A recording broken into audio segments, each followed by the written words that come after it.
বাংলাদেশে July August আন্দোলনের ওপর জাতিসংঘের মানবাধিকার হাইকমিশনারের দফতর থেকে যে রিপোর্ট প্রকাশ করা হয়েছে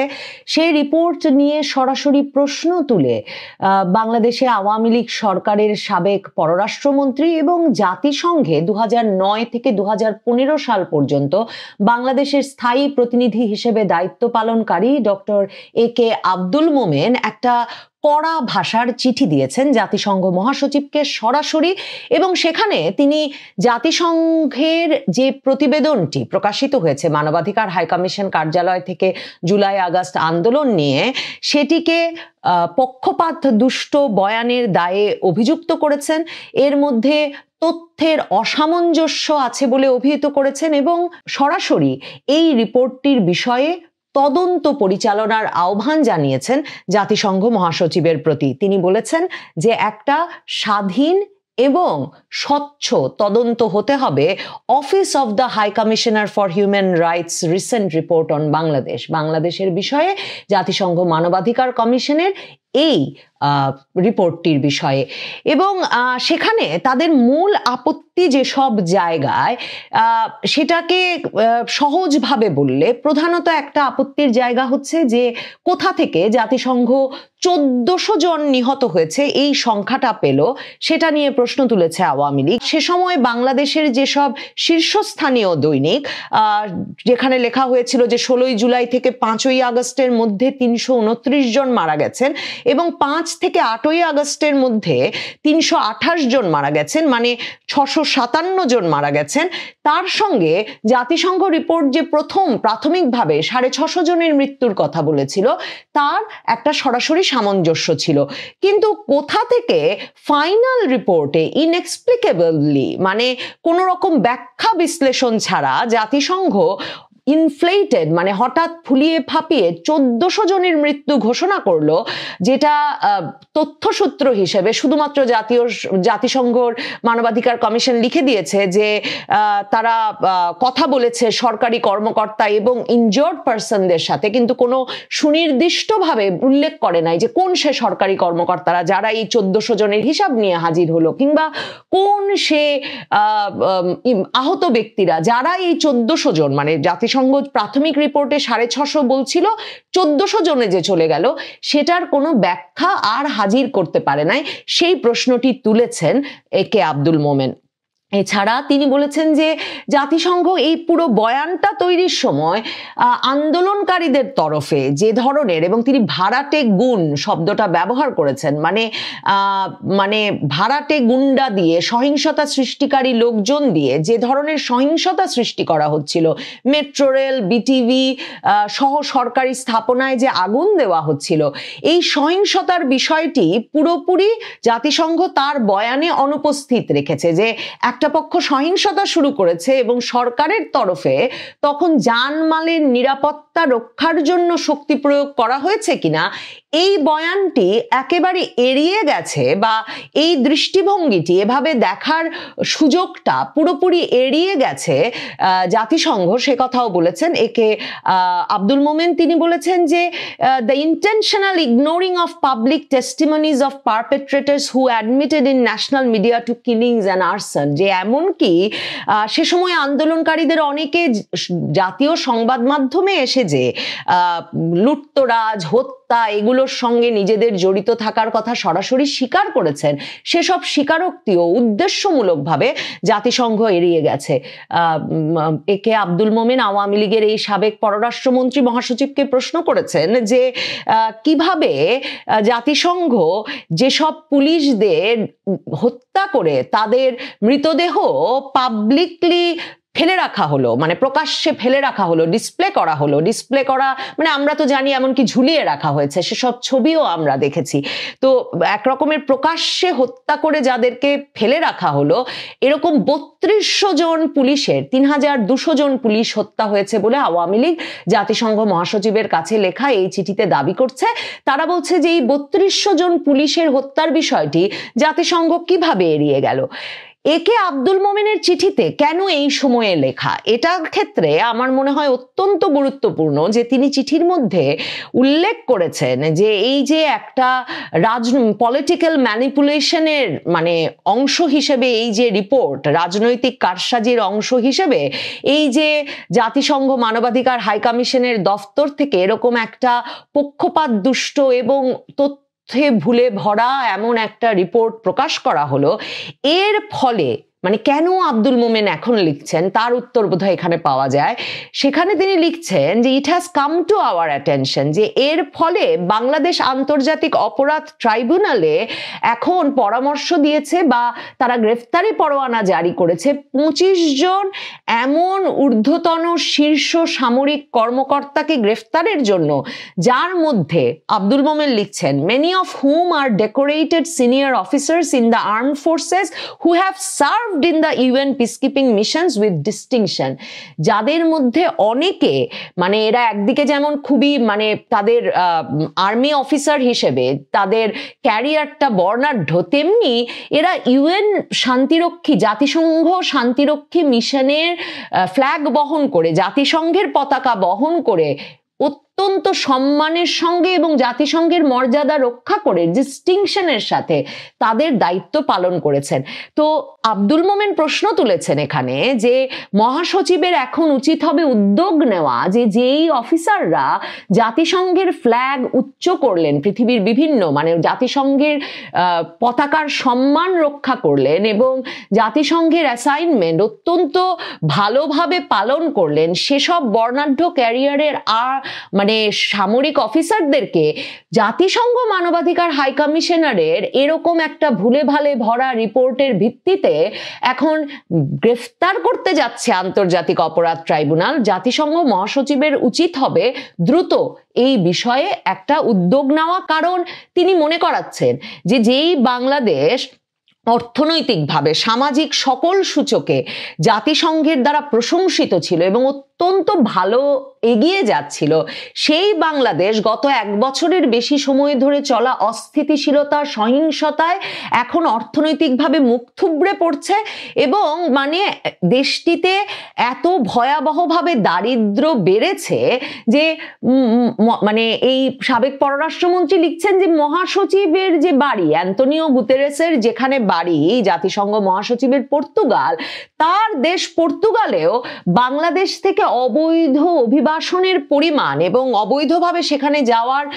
আকুতির পরিমাণ, তাড়নার পরিমাণ অনেক বেড়ে গেছে। তো কি কি সুনির্দিষ্ট বিষয় তুলে ধরলেন একে আব্দুল মোমেন সেটা একটু আপনাদেরকে বলি। একটা তো বলেছি যে 3200 জন পুলিশ অফিসারের মৃত্যুর বিষয়ে কি করে জাতিসংঘ রিপোর্ট এড়িয়ে গেল, সরাসরি আওয়ামী লীগ এই চিঠিতে সে প্রশ্ন করছে। এরপরে বলেছি যে কিভাবে লুটতরাজ হত্যা করেছি বলে যে বয়ান বা যেই স্বীকারোক্তি জাতীয় সংবাদ মাধ্যমে দিল আন্দোলনকারীরা, কি করে জাতিসংঘ সেটা এড়িয়ে গেল সে প্রশ্ন তুলেছে।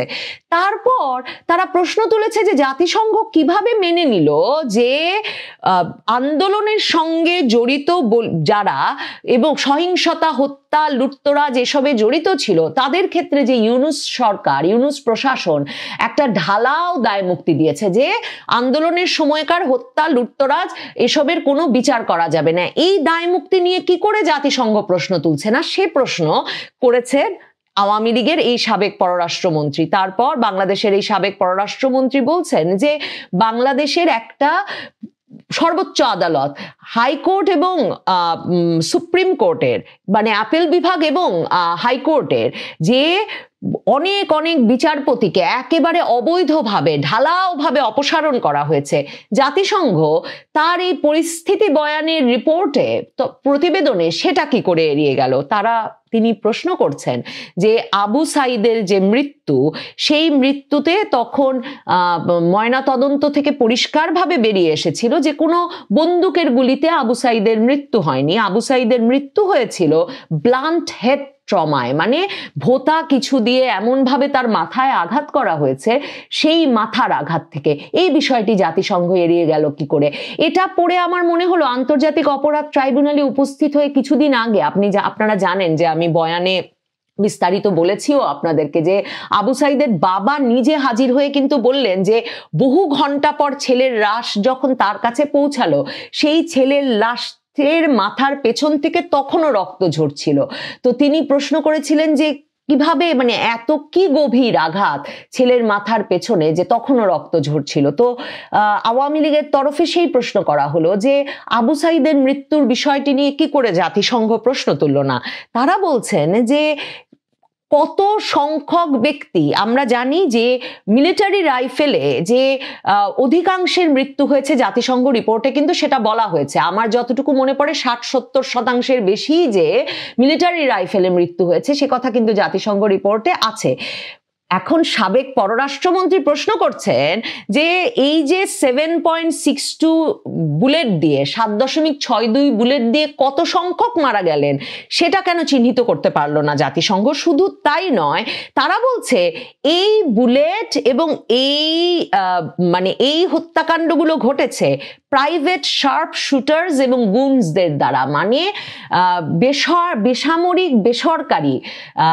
তার মানে প্রাইভেটলি হায়ার্ড ভাড়াটিয়া গুন্ডাদের দ্বারা এই হত্যাকাণ্ডগুলো ঘটেছে। কারণ আওয়ামী লীগের দাবি যে বাংলাদেশ পুলিশকে কখনো 7.62 মিলিমিটারের বুলেটের কোনো অস্ত্র দেওয়া হয় নাই। তাহলে এই অস্ত্রগুলো কোথা থেকে এলো সেই প্রশ্নটা কি করে জাতিসংঘ তুলল না, সেই প্রশ্ন তুলছেন সাবেক পররাষ্ট্রমন্ত্রী একে আব্দুল মোমেন। এবং তারা বলছেন যে অনেক সুপরিচিত আন্দোলনকারীর বাড়িতে তো পরে এই 7.62 বুলেটের অস্ত্র এবং বুলেট পাওয়া গেছে, তাহলে সেগুলো কি করে জাতিসংঘ তার তদন্ত প্রতিবেদনে এড়িয়ে গেল। সাবেক পররাষ্ট্রমন্ত্রী প্রশ্ন তুলছেন যে ওই সময়টায় যে অনেকগুলো জেল ভেঙে, কারাগার ভেঙে দেশের বিভিন্ন জায়গায় অস্ত্র লুট হলো এবং দেশের কারাগারগুলো ভেঙে এই সরকারের আমলে যে ওই সময়টায় অনেক কনভিক্টেড ক্রিমিনাল, একেবারে দণ্ডপ্রাপ্ত আসামিকে যেমন বের করে নেওয়া হলো, এই সরকারের আমলে যে অনেক দণ্ডপ্রাপ্ত আসামি বিনা শর্তে মুক্তি পেলেন, এই বিষয়গুলো কি করে জাতিসংঘ মানবাধিকার হাই কমিশন এড়িয়ে গেল। এই প্রশ্নগুলো তুলে প্রধানত যে বয়ানটা হাজির করতে চেয়েছেন সেটা হচ্ছে যে কিভাবে এই পুরো 2024-এর জুলাই আগস্ট ঘটনাটিকে যদি সহিংসতার বিষয়টি, আন্দোলনকারীদের তরফে যে সহিংসতার ঘটনা ঘটেছে সেই ঘটনাগুলোকে এড়িয়ে গেলে কি করে এই 2024-এর জুলাই আগস্ট আন্দোলনকে একটা নিরপেক্ষ দৃষ্টিতে বিচার করা সম্ভব। কারণ সরকার এবং আইন শৃঙ্খলা রক্ষাকারী বাহিনী যে তখন ল অ্যান্ড অর্ডার, আইন শৃঙ্খলাকে সমুন্নত রাখার জন্য ব্যবস্থা নিচ্ছিল, এই বিষয়টি জাতিসংঘ এড়িয়ে গেলে তারা কি তার মানে ক্রিমিনালাইজ করছে আপহোল্ডিং ল অ্যান্ড অর্ডারকে, মানে আইন শৃঙ্খলা ব্যবস্থাকে সমুন্নত রাখা এই যে সরকারের দায়িত্ব, এই বিষয়টাকে কি তার মানে এর মাধ্যমে জাতিসংঘ মানবাধিকার হাই কমিশনার এর অফিস ওই প্রতিবেদনে ক্রিমিনালাইজ করলো, অপরাধ হিসেবে চিহ্নিত করলো জাতিসংঘ মহাসচিবকে? আওয়ামী লীগের এই সাবেক মন্ত্রী এই প্রশ্নটি কিন্তু সরাসরি করেছেন এবং তিনি বলেছেন যে এটা খুবই দুর্ভাগ্যজনক যে জাতিসংঘ মানবাধিকার হাই কমিশনের দফতরের মতো একটা সম্মানজনক দফতর, মানে একটা তার এরকম ভাবে রাজনৈতিক কারসাজি এবং বিভ্রান্তিমূলক তথ্য, মিথ্যা তথ্যের উপর নির্ভর করে, হয়তো আনইনটেনশনালি, হয়তো উদ্দেশ্যমূলকভাবে নয়, কিন্তু এমন একটা রিপোর্ট দিয়েছে যেই রিপোর্টটা শেষ পর্যন্ত বাংলাদেশে অস্থিতিশীলতাকে আরো অনেক জোরদার করেছে, অনেক ভিত্তি দিয়েছে এবং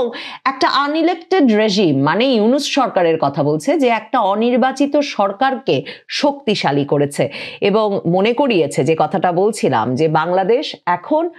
এই পুরো পরিস্থিতির কারণে Bangladesh mob violence, extra judicial killing, বিচার বহির্ভূত যেভাবে হত্যাকাণ্ডগুলো ঘটছে, যে ধরনের মব সহিংসতা হচ্ছে, এর ফলে বাংলাদেশে জনগণের এক রকমের সকল রকম মানবাধিকার, ন্যায় বিচার, আশা, সেসবের সকল অধিকার ক্ষুণ্ণ হয়েছে। তারা একরকম এগুলো থেকে একেবারে বিচ্ছিন্ন হয়ে পড়েছেন, সংবাদ মাধ্যমের স্বাধীনতা কেড়ে নেওয়া হয়েছে। আর সবচেয়ে ভয়াবহ যে ঘটনা ঘটছে সেটা হচ্ছে বাংলাদেশ এখন এর ফলে মানবিক, অর্থনৈতিক এবং সামাজিক ধ্বংসের দ্বার প্রান্তে পৌঁছে গেছে। এই চিঠিটি যে আওয়ামী লীগের সাবেক এই পররাষ্ট্রমন্ত্রী লিখলেন এবং সুনির্দিষ্ট পয়েন্টগুলো চিহ্নিত করে লিখলেন, জাতিসংঘ মহাসচিব এই চিঠি পাওয়া মাত্র জাতিসংঘের মানবাধিকার হাই কমিশনারের অফিস বা ভলকার টুর্কের বিষয়ে তদন্ত শুরু করে দেবেন এমনটা হয়তো প্রত্যাশা করা যায় না। কিন্তু এই চিঠিটি অত্যন্ত গুরুত্বপূর্ণ হলো দুদিক থেকে। একটি হচ্ছে যে তার মানে এগুলো নথিবদ্ধ হলো যে আওয়ামী লীগের আপত্তি কোন জায়গাগুলো, জাতিসংঘ যে সংখ্যা বলছে সেটাতে তারা একমত নয়। জাতিসংঘের সেই সংখ্যার মধ্যে যে 3200 জন পুলিশের কথা নাই সেই কথাটা আছে, 7.62 বুলেট কোথা থেকে এলো সেই প্রশ্ন তোলার কথা আছে, এবং সহিংসতার বিচার কি করে হয় না, সরকারের দায়িত্ব কি সহিংসতা রোধ করা নয়, এই প্রশ্নগুলো তোলা হয়েছে। তার মানে আওয়ামী লীগের তরফে বিচ্ছিন্নভাবে আলাদা আলাদাভাবে যে প্রশ্নগুলো গত 1 বছরের বেশি সময় ধরে তোলা হচ্ছিল সেই প্রশ্নগুলো যেমন সুনির্দিষ্টভাবে নথিবদ্ধ হলো এর মাধ্যমে, তেমনি আরেকটা কাজ হলো, সেটা হচ্ছে এই প্রশ্নগুলো যে জাতিসংঘের মহাসচিবের মতো বা জাতিসংঘ দপ্তরের মতো শীর্ষস্থানে আওয়ামী লীগ চ্যালেঞ্জ করবার তথ্য ভিত্তিক দলিলাদি রাখে এবং নৈতিক ভিত্তি রাখে তার একটা প্রমাণ হলো